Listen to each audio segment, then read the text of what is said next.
in this time now, you know what I'm saying? Are you hip to like what's going on in like the NFT space with music and everything like that?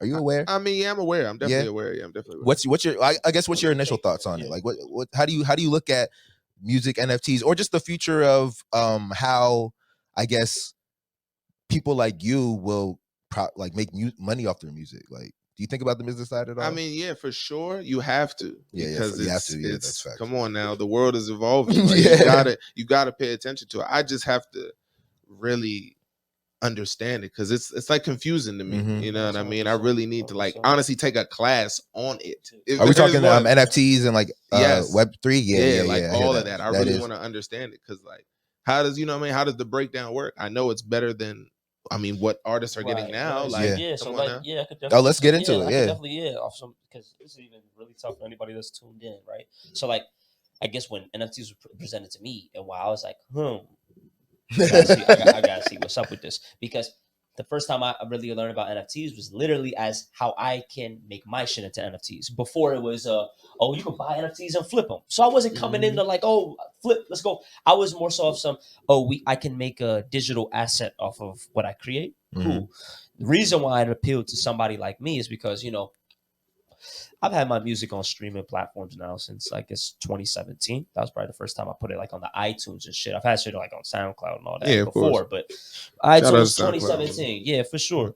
And from then till that point, I've never generated anything that was sustainable in terms of any type of money. There was no, you know what I'm saying? And I say very clearly though, not as if niggas create for the intent to make the money, but it's like niggas is a creator. Like that's actually my real live role. So it's like, I want to get paid for this shit I do. 100%. Same way a cashier has to get paid. That is exactly how I'm clerk or whatever it is that exactly. they do. But at the same time too, I've never been a metrics person. Like numbers never really got to me. I never like, damn niggas. Like you can't get money unless you get like 100,000 or something. But like even the fact that it's like, damn, it's not getting 100,000. Like that didn't blow me. Like So I was never too critical of that. I'm always like, I got the next thing coming. I can't really get too caught up in I'm like, damn, no views. I'm like, all right, I'm just gonna try maybe something else. I never got caught up in that. But then even when I would evaluate or even talk to people that did get those numbers, and they would tell me what the payout would be, still not sustainable. Somebody that's literally you getting hundreds of thousands of all your shit, and what I mean by not sustainable is like, and it varies from artist to artist, but on a general basis, right? If you do like 1 million streams on Apple Music, you get like what 3 bands, like the equivalent. And I'm like more so like, damn, you affected 1 million people, like 1 million people. Who knows if they liked it or not? But 1 million people heard your shit, and you know what I'm saying. That's your payout.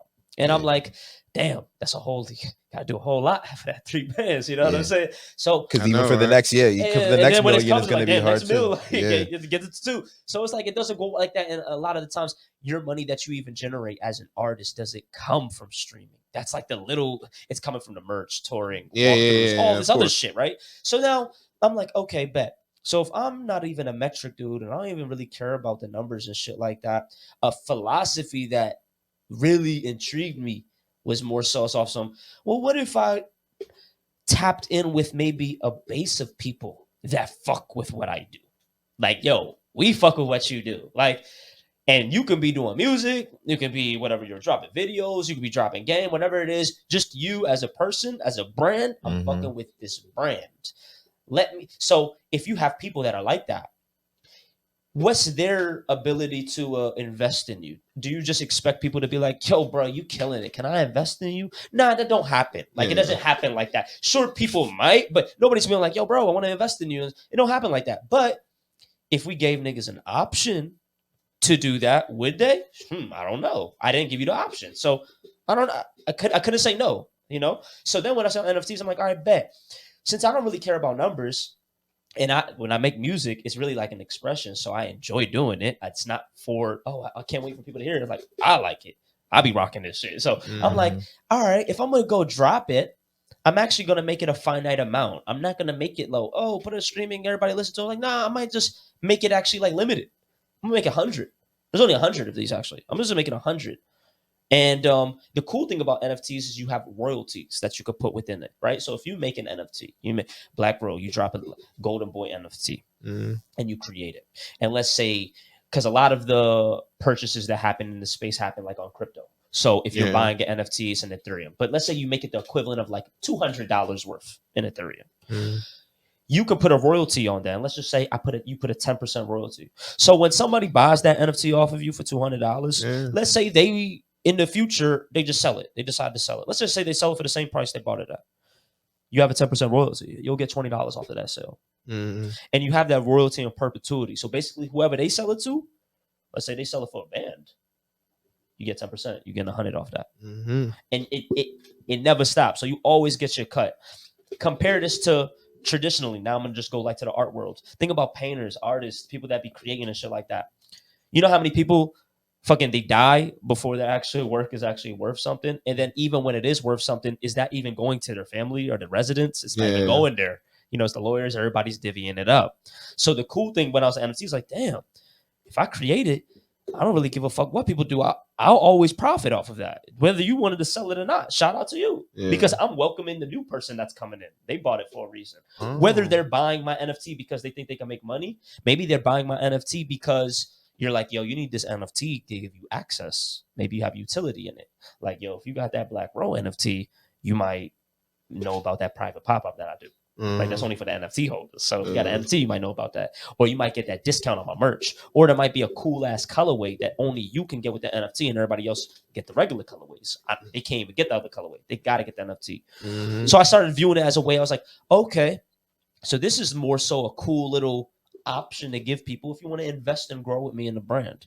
And I'm going to treat you as such. Because, like, imagine this. If somebody buy an NFT and that come with your hoodie and shit like that, that's like a $200 type deal. Somebody could very well just buy your hoodie for $50 too.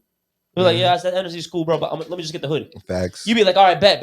Appreciate you. Yeah, I got you with the hoodie. Other person be like, nah, I want to get that NFT and shit. You be like, oh, yeah, bet, bro. Like, you want that hoodie? I got this special colorway, though. Like, you want that? That's on you. Oh, you got that NFT proof? Like, bro, early access to shit. Yeah. Oh, like, I'm in the studio, shit like that. Like, oh, bro, I might have sent you the rough. Like, you know, because sometimes niggas love the rough version. It's like, yo, bro, you an early holder. Like, yes, this is the new shit that I'm working on. You can incentivize them. Give them a reason to want to pay that $250. But in short, it's more so, it's just like, yeah, man, just giving the people a channel to invest in yourself. And that's how I viewed it as an artist. So I was like, I gotta fuck with this, because literally in the 5-year span, again, that I've had it on stream, I'm like, that doesn't serve me. It doesn't actually work. And I'm so open to seeing how else I could distribute my music. Early.